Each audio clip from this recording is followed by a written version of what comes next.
Hello and welcome to the ADHD Girls podcast with me, Laura. And me, Claire.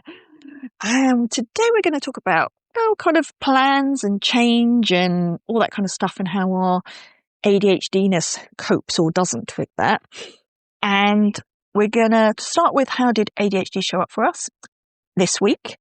For me, it's half term here. I have my daughter and it's trying to make plans, but then when plans change, they change again and they change and something else happens. It's as I've gotten older, I'm trying to go better with the flow and accept that things do change.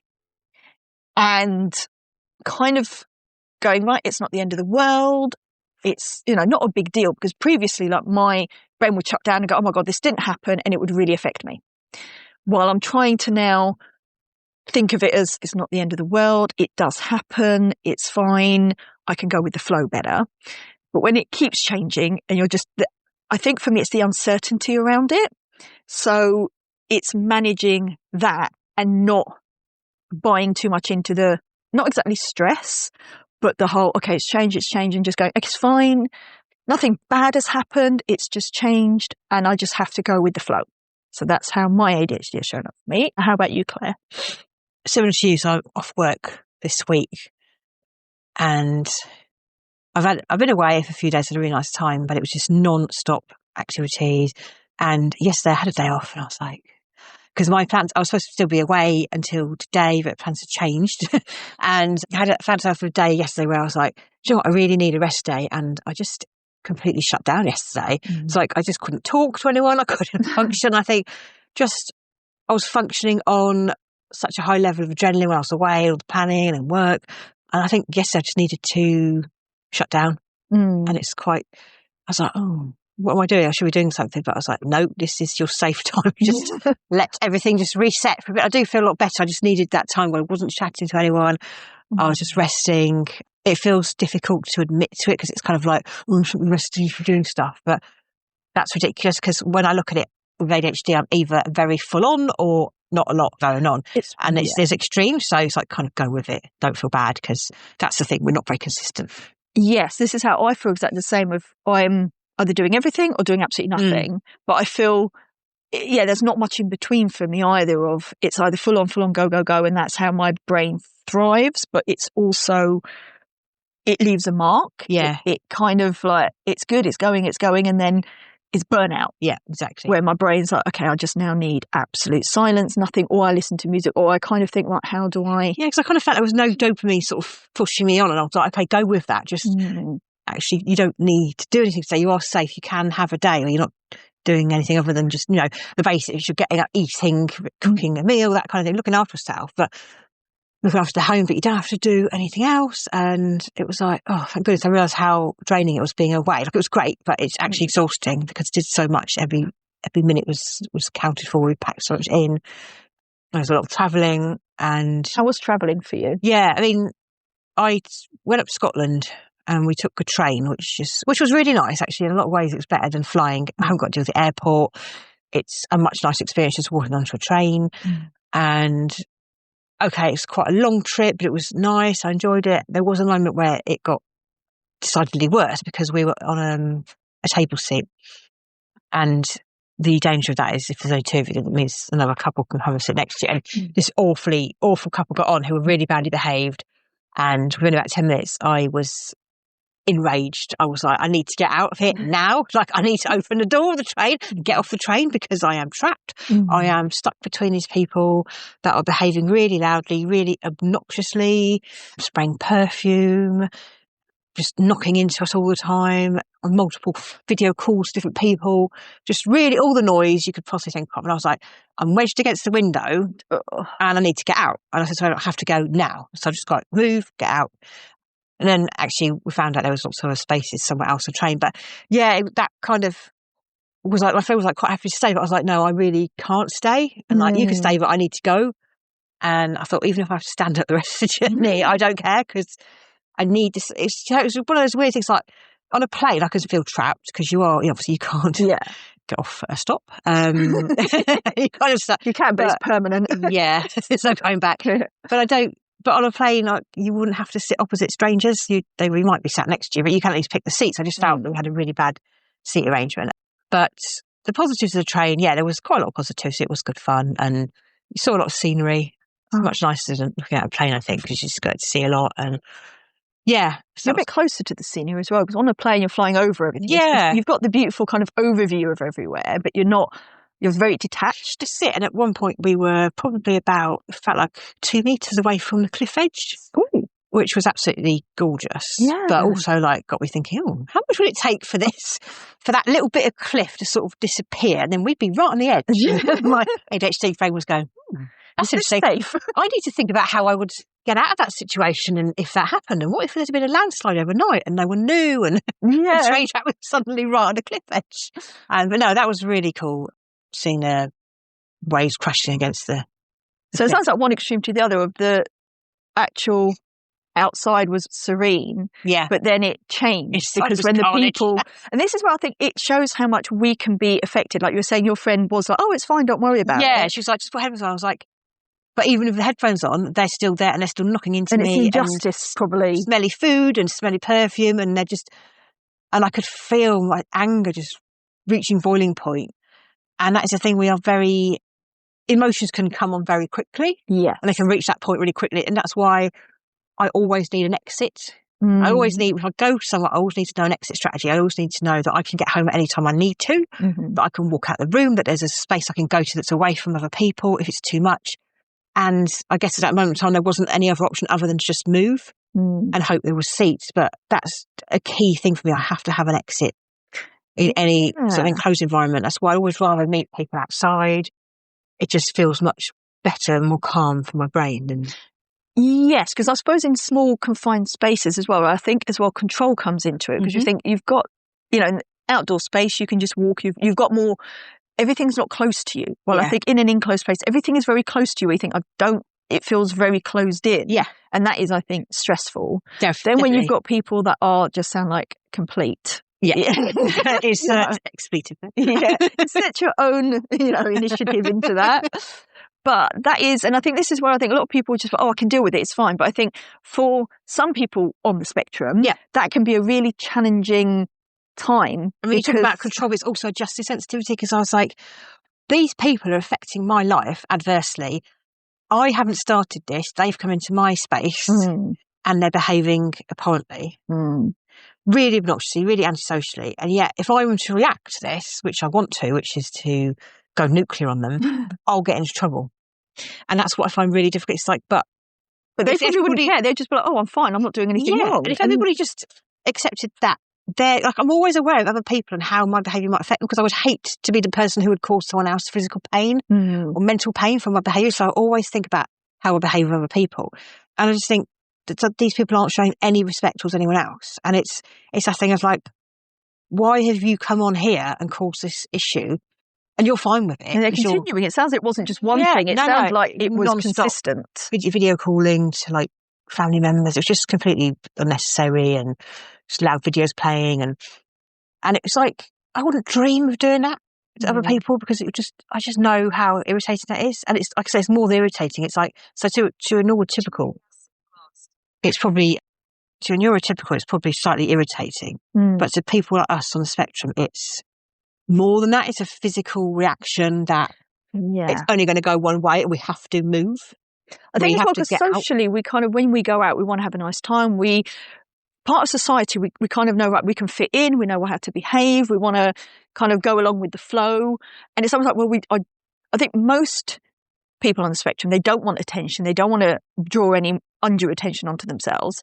And it sounds like these people are doing the complete opposite, where you're going, well, why would you want that? As society, as a member of society, you think, well, you just want to kind of carry on, and society to function, you need to all just... People just need to just sit and just in their own little... Like, there are things such as headphones. And this is the thing, they could have used... There's so many things they could have done. Like, they could have still had video calls, but used headphones and things like that. And you just think, I don't know what's going on in people's minds. They think that that's okay. So it sounded like you were having a nice journey, and then it changed. Which then, from the whole journey where you think, oh, the nice scenery, the nice this, being with your friend, and you think that jumps out at you of, oh God, those... Well, it just created a really physical reaction in me of feeling like palpitations, adrenaline rushing, cortisol, feeling really angry and feeling out of control and just thinking, like, I don't know how I'm going to behave in a minute. And then feeling a great amount of shame because I was like, I feel like I'm about to explode and I don't really want to do that. And I'm thinking, how did I get to this point? And then the recriminations, and it's like, it's not your fault. This is, we have a social contract. We need to behave in a way. We're social beings. If we're in social environments, we need to think of others and be considerate. And so it isn't my fault, but I managed to get away from it. It did help. But yeah, so after that, so I got on a train and then I had a really lovely time because I just feel like I did so much and I feel like my ADHD brain got a real workout. There was just so much to see, so much to do. I was like here, there, everywhere, everything. I was noticing how people talk, how people are wearing, what they do for jobs. I just find everything really fascinating when I'm somewhere new or somewhere that I haven't been too much. And it was sort of like an ADHD workout for my brain. Yeah, because it sounds like when you went out, you were moving, so you could kind of think if something happened, you could just walk away from it and go, right, I'm not here. But on the train, you're kind of stuck in that environment. Exactly. And it's like, I can't do anything. I can't just walk away. Like, you did walk away in the end, but then it's the uncertainty of... I'm still stuck on this train. I don't know if there's going to be space, and it's You might get on, there might be another situation. And so... Yeah, I mean, at one point there was a woman who was playing reggae music and she was lying in between the toilets. As you do. I think she was drunk. But just like, I was like, what on earth is going on? I was just getting like these sensory kind of... Someone would say that's a typical Edinburgh train. Yeah, I don't know. It was just... I was like, this is really weird. I just want to go to the toilet and there's just an assault of sounds and like conversations going on that just aren't making any sense to my brain. I was like, have I entered a different portal? I'm not quite sure what's going on. It was like the middle of the day. I'm not quite sure what's happened to get to this state. So that was quite interesting. But yeah, Edinburgh itself was fascinating. We went out for meals and stuff, but we chose places that weren't like massively busy. And yeah, and I think we did a lot of exercise, did a lot of walking, went for a run, and all those things just really helped me. And I felt absolutely ecstatic after I'd done this run because it was 5K and it was in the really bracing wind, which it was challenging, but I just felt amazing afterwards. I was like, yes, I've got it. ADHD was like, yes, I need this. Yeah, I was like, the physical challenge of moving somewhere and, I'm in control of my body and I can move and I can get and do this run and finish it. So yeah, that was a massive highlight. And then going to an indoor market afterwards and just picking up little trinkets and things, filling your suitcase with all the crap that sort of souvenirs and things and that. Yeah, no, it's really very good. Yeah, sounds like this is it. I think for me, change of environment is huge. It's something new, something different, something where you're like, oh, I want this. Because it's a choice that you've made, you're like, this is brilliant. I love this because it's my choice and I want to come here. Yeah. Well, I think if it was like, oh, well, we're going here, your brain might be like, well, I don't. We're so focused on what your brain is. Okay, my brain is going along with this. It's a massive dopamine hit of, oh, this is great. And I think we need that. But then did you have a big, it sounds like you had quite a big come down after because it was a lot to process. So what I was thinking was that normally when I go away, anyway, even if it's a day trip somewhere, I will do a lot of planning. And I'm not saying I have to necessarily stick to the plan, but I'll do loads of research to where I'm going. I look at loads of pictures. I have a mental mind map of where things are. Because we decided to go quite late, it was only like less than a week before we actually went. There was no time to do that. So for me, I really love that whole aspect of going somewhere new and researching it. That's a massive part. It extends the pleasure for me. And it means that when I actually get to the place, I'm not in such high adrenaline level. Prepared as well. Prepared. So it's about being prepared, but it's also, like I say, the joy is also in doing the research. And because I hadn't done any for this trip, it was very much on the fly, which obviously that is quite ADHD stimulating to do. Like, it's a good thing, but it actually takes a lot of energy. Yes. Because I'm constantly like, I had to make lots of micro decisions throughout the day about things I had no preconceived ideas about. And so I was deciding things on the fly. And I would have done it completely differently if I'd had longer to prepare. And I would have had much more of a loose plan around the days and ideas to do. If this didn't work, we'd do this. Whereas we didn't really get a chance to do that. So I think that's extra exhausting. Like, it's great. Yeah. It's stimulating to the ADHD brain, but it's actually really tiring. Is that makes sense? Yeah, because I find when I'm planning anything, I kind of want a good overview, all the little bits, various options, where if the weather does this, you can do this, or the weather does that. And, well, that looks good. Well, how far away is that to that? And there's so much that my brain goes into it 100%. Yeah. This is brilliant. Oh, my God, I'm in my zone here. That's right. This is heaven. That's right. And I find this is where we change. I think if it's internal that you think, I'm going to get something out of that change, my brain will be like, it's brilliant. But if it's a change where it's outside your circumstances, Yeah. I can really struggle because it would just, I don't know, there's kind of almost like a spark that goes off in my head of like, there's an error code.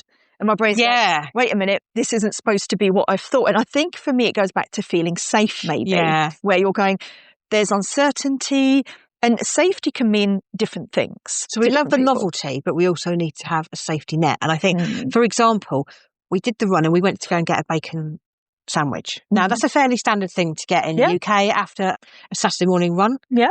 Went past one cafe, no food. Okay. Bit annoying, but okay. Went to another one, no bacon sandwiches left. I was like, are you kidding? And I just like, we both were like, what? We'd walked quite a long way to get this. And I was like, I can't compute. Like you were saying, Erica was like, I can't compute now. This is really throwing me out because I'm like, okay, I didn't know, I hadn't done all the planning to know about these different places, but I was really surprised. It just threw me off completely. I was like, what am I supposed to do now? I really wanted to bake a sandwich. You feel stuck. And then I feel annoyed at myself because I'm like, it's fine, don't worry. So there's almost like there's my ADHD brain splits, or my brain splits into two, where one of it is like, right, it's fine. It's not the end of the world. And I think I know that, but I really, in my mind, I had this planned out and I wanted to go that way. Maybe that was the reward. That was the reward for doing that walk. Yes. That was the dopamine that I had going to get a bacon sandwich. Yeah. And the fact that I couldn't get it was like, oh, you mean I've expended all that energy after a run. Now I've done another mile walk and I still can't get the thing I want. I was like, well, what do I do now? And you can feel quite stuck, can't you? Because you're kind of like, well, and then I feel almost like, I then look at my phone, I'm like, well, what are the plans? And it's almost like I need a plan.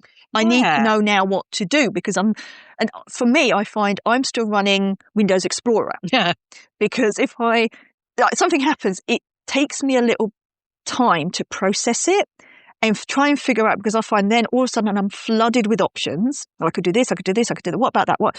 And my brain almost goes into a bit of a malfunction. Oh, like sparks are going, everything. It's like, what do I do? What's the best option? How can I? And I find I've been in that zone for so long. It's almost like that's how my brain works. Now I'm trying something new because I find it's exhausting. It doesn't help me. And then I just get annoyed at myself. So I'm trialing something of trying to turn down the volume on things that I know, because I find I live a lot in my head. I'm always thinking, what's this, what's that? So I might be sitting somewhere and so, oh, she's enjoying the scenery. It's like, no, I'm 100% in my head. I'm overthinking something from 2 weeks ago. Even if we're daydreaming, even if we're daydreaming, we're not. It's called the default mode network. It never, so ours doesn't switch off when we're trying to do something. That's why our brains get so distracted. So I'm always thinking of something, even if it looks like I'm daydreaming, but I'm having a great idea or just in a fantasy land. Yes. So the brain isn't the dimension. It might look like there's nothing going on, but trust me, there's a lot. I'm astral planing. Yeah. So I'm doing something anyway. My brain's gone somewhere. I'm physically here. Mentally, I'm everywhere. I've just switched off on what this person's saying to save my energy, but I'm still doing something. Well, they've said something and my brain's gone on a journey of self-discovery. It's looked onto one word and it's gone, oh, now that links with that and that and that and that. But if we know, I'm 10 steps away. Yeah, so I'm trying this, turning down the volume on certain aspects of the chatter in my head. Now, this is very new. I've only started it this week because I was really thinking of like, this isn't helpful. So I watched an Arnold Schwarzenegger documentary online and I found it really fascinating. What he was saying was that he was brought up and it was a very, very strict parenting, his parents, especially his father. And he was saying that his dad would just be like, oh, these people that think about, oh, I feel like this and I feel like that. Oh, don't bother with that. It's a waste of time. You just go out and do it. And I don't know why that really stuck with me because I am that person of I will overthink it. I will not overthink it, but I'll overthink my overthinking. And then another part of me will come in and both overthink it. So it's like my brain is just constantly so self-aware. Sounds like Russian dolls, like that one, thinking about that one, and inside that one, and that one, another one. That's how my brain feels. There's a master doll just thinking about everything in between. Yes. Little ones. and I feel like that to me was so, I was like, oh my God. And he was saying that his brother, he would say, oh, his brother's more sensitive. And he goes, I would just be, I'm just going to go out and be useful and do things. And he goes, my brother was more sensitive. And sadly, his brother died in a car accident. He was drunk driving. So it sounds like he really struggled with the upbringing of, it seemed to fuel one sibling, but the other one, it just wasn't the environment that he could survive in, sadly. And that really got me because I was there really thinking of like, well, everything it starts in your mind, how you feel, how you think, what you do. And I'm aware that I completely overthink and I overanalyze And I think it feeds back to safety. It feeds back to keeping safe. It feeds back to a lot of different things. But the fact that you're calling it overthinking and overanalyzing, the fact that you're saying overthinking, over this, overreacting, it sounds to me that's quite judgmental on yourself. And I don't think there's anything over that. I think people tell us that we're overthinking over this, but I don't think we should be judging ourselves negatively for over this, over that, because that is the difference between us and the typicals, is that we have a much more active brain. So to me, it's overthinking. Well, yeah, you're right. Because it makes us safe and it gives us all these amazing ideas. And it does. Who says we're over this? Who says we're overthinking? I want to be in more control of my thinking. Yeah. That's why I want to turn down certain chatter. So sometimes it's not helpful. It's not helpful, no, because then I'm stuck. Distress. Yeah, and then it's that over, what's that, the decision fatigue, fatigue, analyse to the point where you don't do anything. It just becomes this, and then I'm stuck, and then I don't do anything because I'm like, I'm completely over. So in that instance, it is causing you bother and it is causing you stress. Yeah, and it's not helping me move forward. Overthinking could be helpful. Yeah, like, I'm prepared for that situation. Yeah. Well, mine is just like, I now can't do anything because so it's not really going anywhere. So you're trying something. I'm going around in a circle. Yeah, I'm just like, it's not helpful. So. And we've reached the end of the episode, and we come to the no shame zone, where we share something that previously we'd be really self-critical or ashamed about, but now we're going to share it so you can revel in our shame. So for me, it's this whole overthinking. Previously, I would get stuck in there and just be really consumed by my thoughts, and I would straight away go into the big feelings of, it feels overwhelming, I feel it really strongly, and for me, it would be reality. So what I thought would be reality, well, now I've got to a point where I can really look at it, take almost a step back from myself and go, it's my thinking. I think it's real, but then I kind of assess it of, well, is it real in the real world? And sometimes then I'm like, actually, it might not be. And I think that's important to really have that. It's not a judgment to yourself, but it's more of an observation. And why is it more of a challenge to ADHD people than people who aren't? I think everybody probably has these big feelings. Yes, I think because our brains are more, we're more sensitive or whatever. And I think that's the point of, we just feel things more. Okay. We're more kind of, maybe it's straight to an emotional point, which is fine. Well, previously I'd be like, oh God, I'm so emotional, my friend isn't. So it just feels bigger. It just feels more. Yeah. And it feels like almost that's the validation. Yeah. While just because it's a big feeling, it doesn't validate it. And it's, again, not judgment, just be an awareness of yourself over, this is how I'm feeling, it's valid, it's okay. It doesn't mean it's true. Yeah, so for me, going back to what I said at the beginning about feeling trapped on a train, and so for me, the no shame zone would be that I think I reacted a lot quicker, as in I made an action to move away from a situation a lot quicker than I would have pre-diagnosis. Before I knew that I was ADHD, I would have felt awful about myself, like, why are you feeling this so strongly? What's wrong with you? Everyone else is coping with this situation okay. Whereas the reaction happened within me, like the 0 to 60 happened really quickly. I felt it angry and I felt it needed to go. But instead of ignoring that or overriding it and going, oh, just sit there and be quiet, I was like, no, it's not normal. It's not okay. And I made a decision very quickly at that point to move. And I think pre-diagnosis, I would have gone, beat myself up going, oh, but your friend doesn't seem to have a problem with it. No one else has a problem with it. It's you. You're the problem. And then I would have felt horrifically overstimulated and it would have ruined like probably a day and a half. Whereas I was like, no, this is what you need. Yes. That's it. That's a complete sentence. Your needs are to have quiet space. That's it. You don't need to justify it. So it sounds like your needs are more of a voice of, right, this is my need, and you're not kind of like, okay, I need to hide it. It doesn't need any justification. It doesn't need any explanation. It's just, it's a need as basic as I need a drink, I'm thirsty, I need to eat, I need to move. It's that basic. And if that's what you need, do it. Yeah. So don't have that shame. And I think that's quite a revelation to me because, yes, although it did dysregulate me to a large degree, I recognised it quite quickly.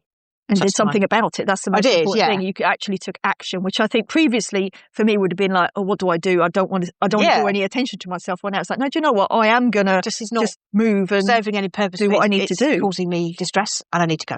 And it's fine. Oh, well, thank you for joining us and we will see you next time. Bye.